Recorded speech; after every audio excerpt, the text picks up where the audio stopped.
word of the Lord this morning will come from the book of Deuteronomy. Genesis, Exodus, Leviticus, Numbers, Deuteronomy. I want you to look at something I think you'll find in the 28th chapter.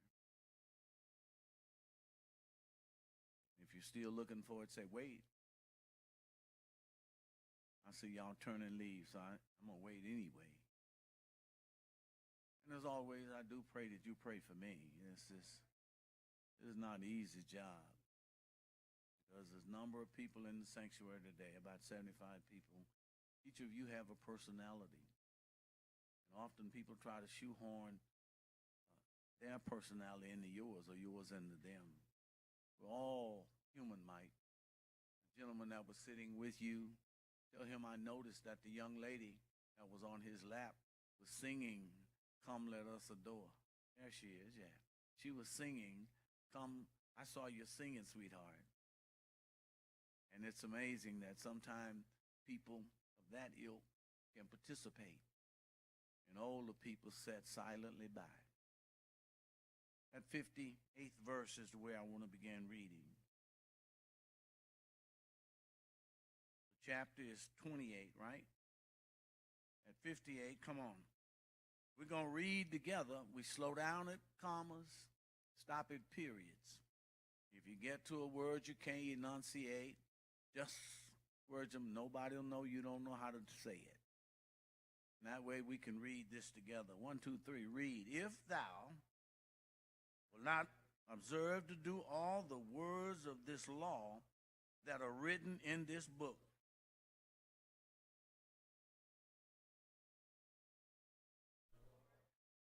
then the Lord will make thy plagues wonderful, and the plagues of thy seed, even great plagues, and of long continuous and sore sicknesses, and of long continuous. Moreover, he will bring upon thee all the diseases of Egypt, which thou wast afraid of, and they shall cleave unto thee.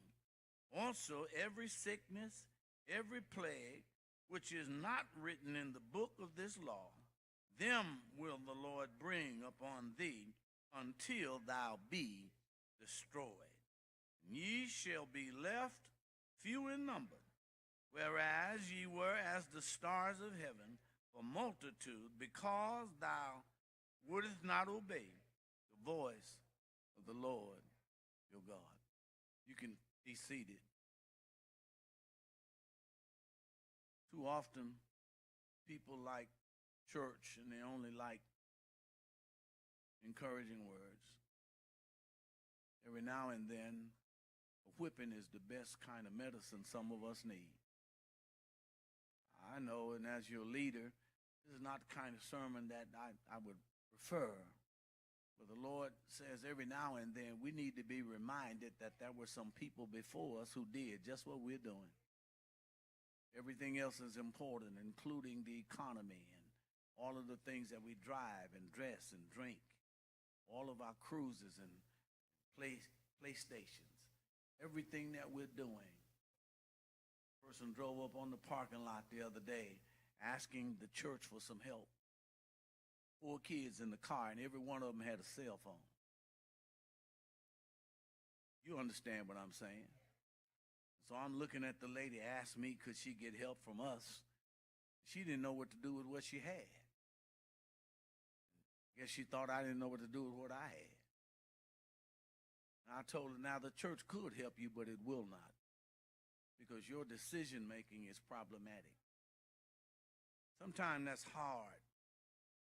But the truth is, folk who love you have to tell you. Too many people want gimme. Gimme ain't a relative. Amen. Hard work is.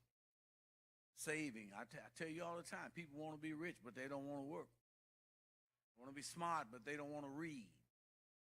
And all of these things. They want to be in good health, but they don't ever want to walk and work out. And brothers and sisters, we have to be careful. My topic today is when life hangs in doubt. Some of you don't know how you're making it. I mean, life is hanging in doubt. You have invested in everything except that thing that is good for you. Have you ever noticed how much doubt and negativity that circulates around all of the things that we do? And even we hold it about our own lives. We almost see everybody who we think is better than us. And you the best you that can ever be. You just need to continue to improve and not always be comparing yourself to somebody else. Just be the best that you can. Anybody need some reassurances?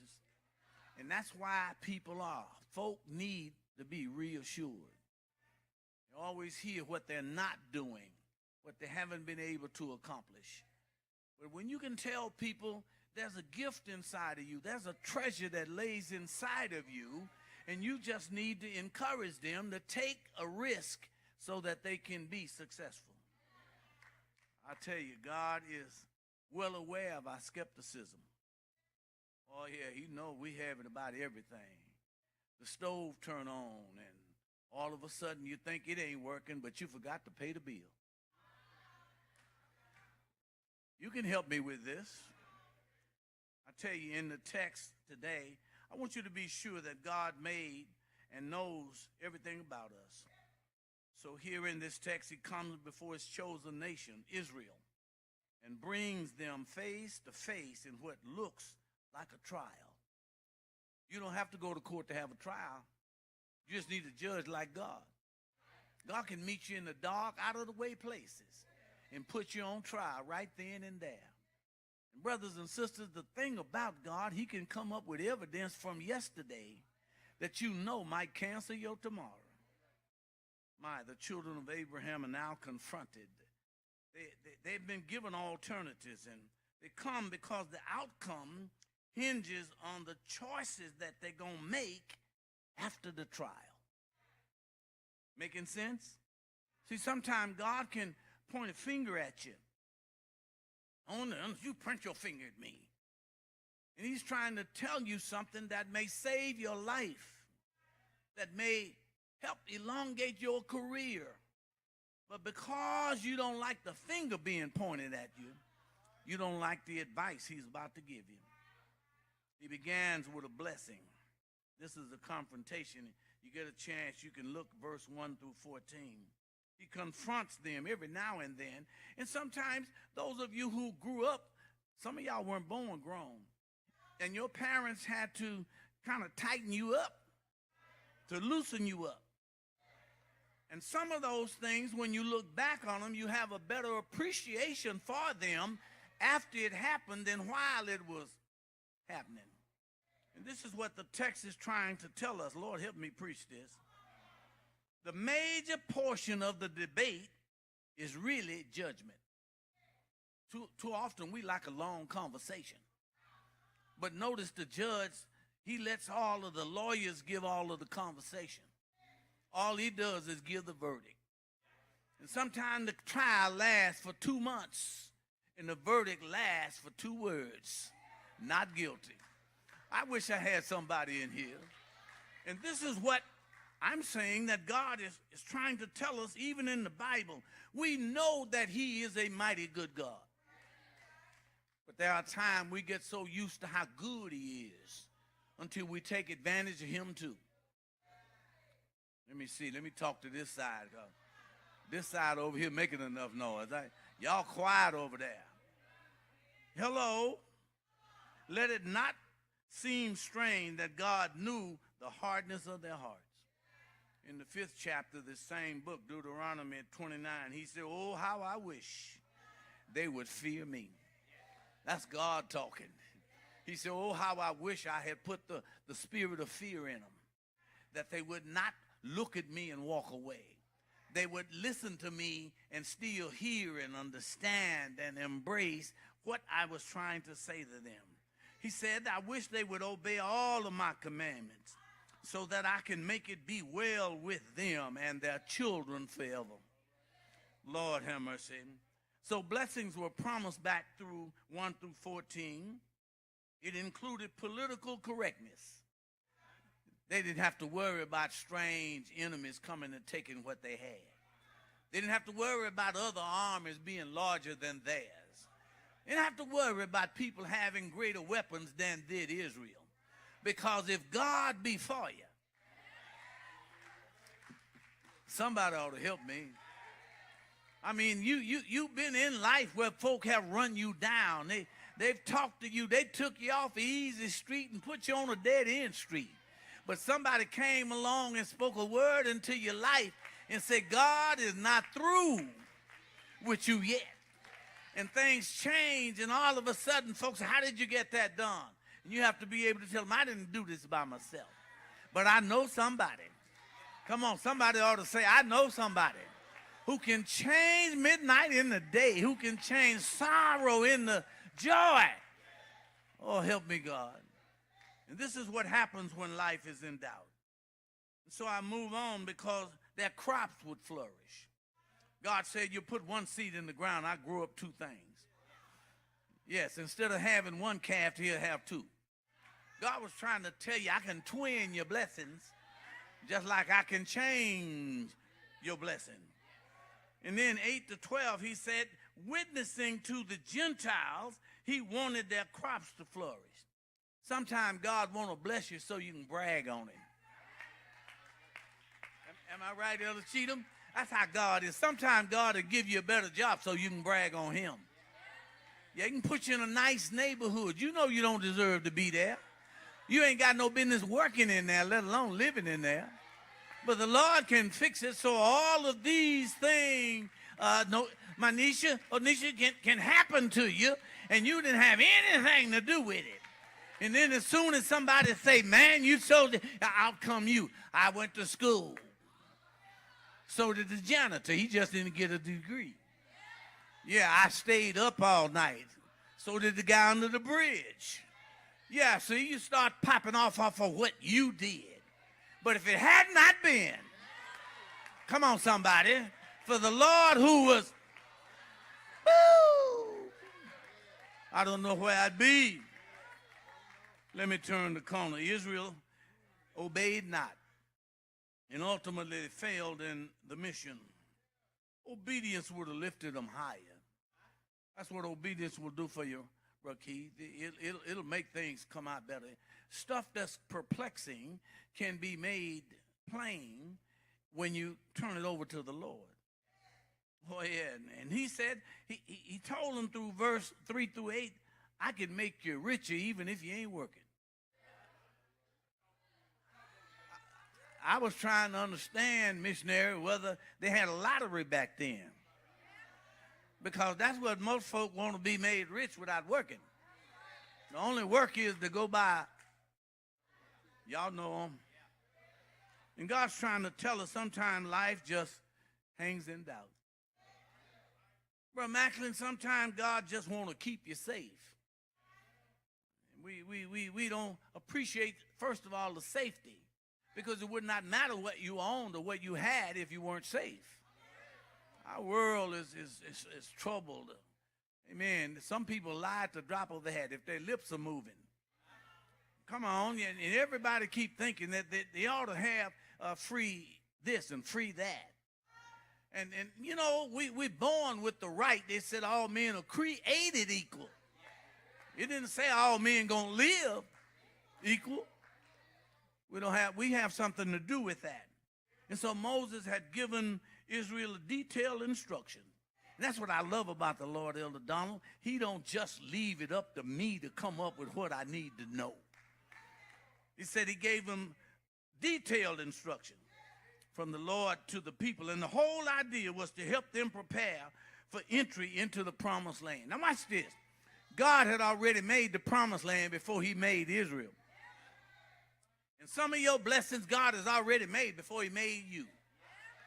But he's trying to grow you up and mature you so you'll quit blaming somebody else for your problem. Hello, you remember in the Garden of Eden when Adam and Eve did something they shouldn't have done. When they got there, he asked Adam, why did you do this? He said, it's her fault because you shouldn't have given her to me. See that? Then he asked her, what did she say was the devil you kicked out of heaven? He said, I didn't give the devil any instruction about not eating off of a certain tree. I gave it to you. And some of us hear what we shouldn't do, and as soon as we get through hearing it, what do? Y'all know us, don't you? Yes, the whole idea was to prepare. But the two-letter word if. Where my Deacon Garden Lawson? He know that if is a word that is pregnant with possibility. If my uncle was actually my aunt, she'd sit down instead of standing up. Y'all will catch that. And so that this word jumped out because the nation, like a new sharpened sword, only wanted to cut their own throat. It was ready to fall upon Israel when they lost a battle at a place called Ai. They went, they had jumped on, all they did was march. What did he say? Just march around. Y'all know, just march around. He said, don't take no sword, don't take no stick, no stones, just march. Just go around so many times. They didn't realize 2.4 million people is 4.8 pairs of feet. And they could just march around and then soften up the soil as they was marching. And on the seventh day when they went around, the soil was soft. And then God told Joshua, tell them march away from the wall. And when they say that's even farther, they say, yeah, but the walls need a place to fall. And the walls came tumbling down. Sometimes God can give you instruction and you trying to understand it before you obey it. But if you just take him at his word, lean not to you. Come on, but in all your ways, he will. Tell your neighbor, he will. Oh, Lord. Well, let me see. I'm going to cut across here on some of this. The word if still hung over their lives. And today it's hanging over the human race. Listen to what America's saying. If the Democrats get in charge, we're going to get more taxes. And then the Republicans are saying, Democrats are saying to the Republicans, yeah, but if y'all get in charge, more rich folk going to get breaks. Now watch, you see. Now everything in life, whether y'all like it or not, ought to be balanced. Too much of anything will make you sick. And I keep hearing people talk about politics. Listen at the definition of poly is many and ticks is the insect. See, y'all hadn't paid any attention to it. That's what government is. It's full of insects. And people who are there, they make rules that benefit them. Y'all don't like me today. I'm sorry I'm not your normal politician. I'm depending on God. That's who I'm voting for. And when I go to court, I ain't going to plead innocent or guilty. I'm going to plead the blood. So he says now, will we catch up or get well or get caught or get away? That's what most folk are thinking. They're trying to figure that out. If. That's a siren for me. My blood pressure is higher. You worried about getting fired? Are my kids okay? Is the teacher a pedophile? You got all them questions creeping across your brain. And God is trying to say life seems to be hanging in doubt. Let us make the matter more personal. Let's bring it home to us. The thing that they were true of Israel as a nation is also true of America an individual. Our chief problem is often us. I know U.S. stands for nation, but us can also stand for you and me. Our problem is sometimes we taste defeat and get used to how it smells. We fail and don't want to be successful. The man under the bridge was once a college graduate, had a good job, but didn't do the right thing by other people, and it has been removed. And even if you ask him, it's somebody else's fault. And so, my brothers and sisters, we turn the corner because things are just not right. We play with stuff we ought to be serious about. We ought not tell our children jokes and put them in the front of cartoons because people become what they consume. We ought to not feed them so much junk food and then won't figure out why they full of junk. That's what you've been feeding them. We lie at the drop of a hat. We promise things that we cannot fulfill. We don't do what's right with what's right, and then wonder why we get left because we wasn't doing what was right. So, brothers and sisters, the great judge in heaven will determine my failure based upon whether I obey or deny his instructions. Tell your neighbor, watch how you treat God. At the start, we honestly refuse to accept responsibility.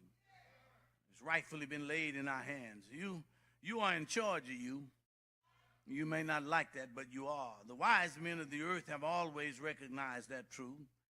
The writer, one of my favorites, Shakespeare, penned in his play Herodotus. All right, what he said is the destiny of man is hidden in his own soul. But when he wrote the play, he even penned a different kind of understanding when he said, Cassius told Brutus, the destiny of man is hidden in his soul. Yeah, but the fault, my dear friend Brutus, is not in the stars, but within ourselves.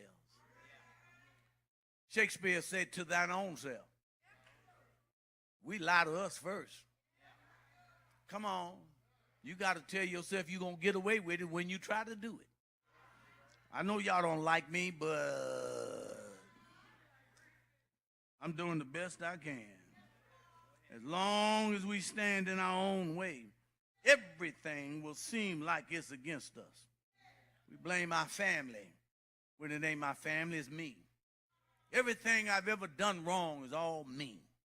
I can't blame anybody else for me messing up. But too many folk keep thinking it's somebody else's fault.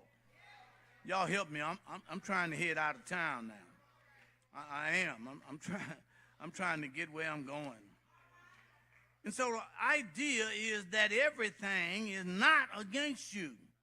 I have folk who come to this church think the church ought to do more for them. I thought I'd get more amens right there, because some folk think the church owe them. Hey, talk to me. Everybody get in debt. They go on a cruise, then want me to pay the light bill. Yeah. I can figure out a better way for you to get some retirement, some rest than a cruise. Because if you're on the boat, you ain't sleeping. You're walking. You're sailing. You're cruising. You're looking. You're nosy. Hello? I can give you some other ways to try to help yourself keep your money in your pocket by keeping your brains in your head. You think it's your employer. You think it's the government. It's always somebody else. And the problem is really, Proverbs 14:12 said, there's a way that seems right to a man, but the end of thereof is the way of death. Adam and Eve blamed somebody else for their decisions. And brothers and sisters, it takes real courage for us to understand spiritual insight, just to face yourself. There's a story about a lady took all the mirrors down in her house. And somebody said, do you have a mirror? She said, no, I removed them all. I got tired of looking at me. Hello? And sometimes you can see the ugly side of you and you'll get tired of looking at you. And if we look at the root cause of our troubles instead of looking around for somebody to blame, some scapegoat, we ought to be able to take giant steps forward when we realize that I'm the one that's causing me the heartache. I'm going to continue, but I'm about done. The life that hangs in doubt is usually one that belongs to people full of alibis. Once again, the ancient story of Adam and Eve is as modern as the day's newly paper. That same story is the one that you see in modern movies. Everything that we see is still mirrored in that first sin. Said that each one of them failed to keep the commandment, didn't want to listen to what God had to say, got to the place that they didn't even want to have conversation one with the other. They were filled with 4 words, it's not my fault. And the plain assumption today is because the excuses we make is that we can discover an alibi.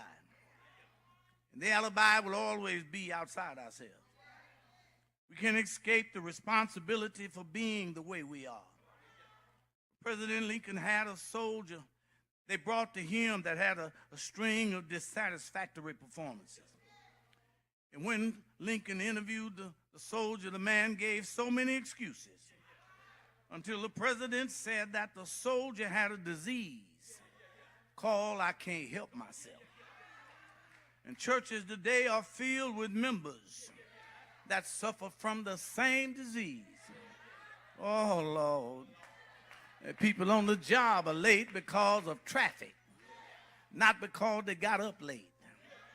People down at City Hall don't know what your problem is. Take a number and we'll call you in a few minutes. Am I right about it?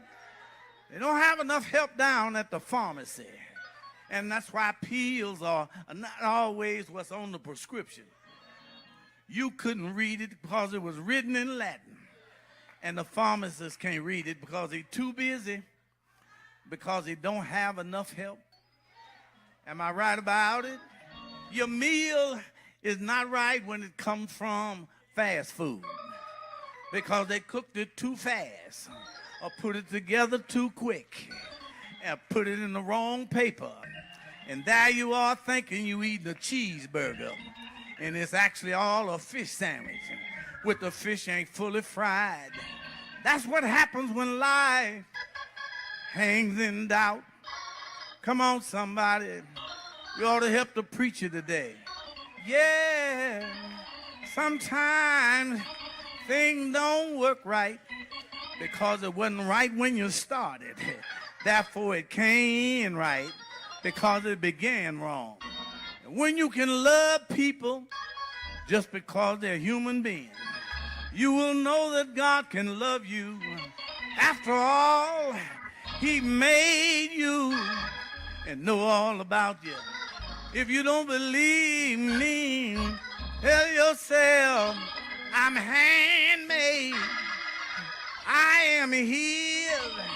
He is mine. Yeah. I'm going to have to hurry and get out of here. I look at folk today, and we're so filled with disease. We're late and selfish. Won't pray and won't praise. No, won't even join no auxiliary. Ain't coming to no prayer meeting, but mention business meeting. Everybody want to know where the money going when they're not giving any. Yeah, no Bible study. Come on, somebody. Yeah, we say we are members of the church, but we don't participate in nothing but the entertainment side. Well, we got to stop using alibis. We got to change our way and take responsibility, because brothers and sisters, life can hang in doubt. You're not sure about it, Mike. Somebody asks what you think. I don't know. I don't know. Let me look at it a little longer. What you think now? Give me time. Come on. Don't rush me. The truth is, you're in doubt. Come on. Your whole life is filled with doubt. You don't know whether you should go or stay. You don't know whether you should come or go. Do you sleep or do you pray? Do you rest? Do you eat? What do you do? This is what life has become for us. We need somebody else to make the decision so we can blame them when it don't work out the way we want it. And this is what this text is trying to tell us today. Come on, say, get through, Pastor. You can say it. If we look at our lives and notice there is little spirituality, even in worship. We come, we let y'all sing. We fold our arms and rock with you. Don't know, you ain't singing. I don't know the words of that song. Hello, they ain't singing my favorite song. Yes, the man, it means that we need to be honest with God. First, tell your neighbor first, declare before Him that we have been negligent in our duties. And the fault finding actually rests with me. If you are a sinner, ask Him to change that status. Ask Him today, right now. He can and free all of us from disease. He can free you from the disease of, I can't help myself. He will set you free from nagging excuses and free you from the life of small-minded things. to cover up your wrongdoing. And then in the end, he will give you a new life, assure you of salvation. Come on, set your eyes on Jesus. Come on, tell your neighbor you ought to keep your eyes on him. He got his eyes on you, watching everything you do, every word that you say. He's concerned about you, enough to make enough air on this day for everybody to breathe. Ain't nobody said there's a shortage of air. And if you really need some for your tire, you got to pay for that. But God don't charge you for the air he makes for you in the whole world in which you live. Somebody ought to say, thank you, Jesus. You ought to hear his words. You ought to study his word. You ought to look at his life and then wonder how it is that he made it. He came without anything, born in another man's stable, grew up in another man's town. He walked another man's streets, went to another man's school. He read another man's book, died for another man's sin, buried in another man's grave, and rose for another man's justification. And one of these days, he coming back for another man's liberation. Shout, yeah, yeah. He's so good. He's sweet. Too much of him won't give you diabetes. He's seasoned like pork, but too much of him won't give you high blood pressure. And you can have enough sense that with Jesus, you can't lose your mind. Thank you, Jesus. Yeah, I was sinking deep in sin, far from the peaceful shore, very deeply stained within, sinking to rise no more. Grab your neighbor by the hand. But the master of the sea, he heard my faintest cry, and from the water lifted me. Now safe am I, love. Somebody ought to help me. I say love, yeah, love lifted me. Anybody here? The Lord love, raise your point of view. Yeah, yeah, yeah. Oh, I tell you, he's all right. So when life hangs in doubt, you got to give yourself in commitment to him. Too many of us want him to come, and he's already been watching how obedient you are in the small things. Oh, yeah. He's been watching. He already knows that you have not committed to him in the simplistic things, because salvation is a complex thing, because we cannot understand how it is another man can die and save me from dying. Look like I have to go through the same thing he went through. But you got to see salvation is a complex thing, how you can be changed in the moment, twinkling of an eye. Went to a meeting one night, moment of twinkling of an eye. And he can change your set of circumstances. And you just have to believe. He's able to do anything if you can believe it. And you just have to believe. You don't have to understand it. And that's one of our problems. We're always trying to understand something. Explain that to me again. He can tell you 1,000 times that they drove nails in his hand and I didn't have to feel the pain. That's what that's trying to say. He bore that other man's cross, borrowed that man's donkey, fished out of another man's boat, but caught food for that man. Took 2 fish, y'all know that, a male and a female, brought them back to life in his hand and multiplied it. That's the kind of God that you ought to turn your life over to. So if you're here today, you do not know Jesus in the pardon of your sin, your life is hanging in doubt. And so what we want to do, we want to issue Jesus Christ to you. We want to offer it to you. Come on, church, open them arms up and tell the visitors We open our arms to you.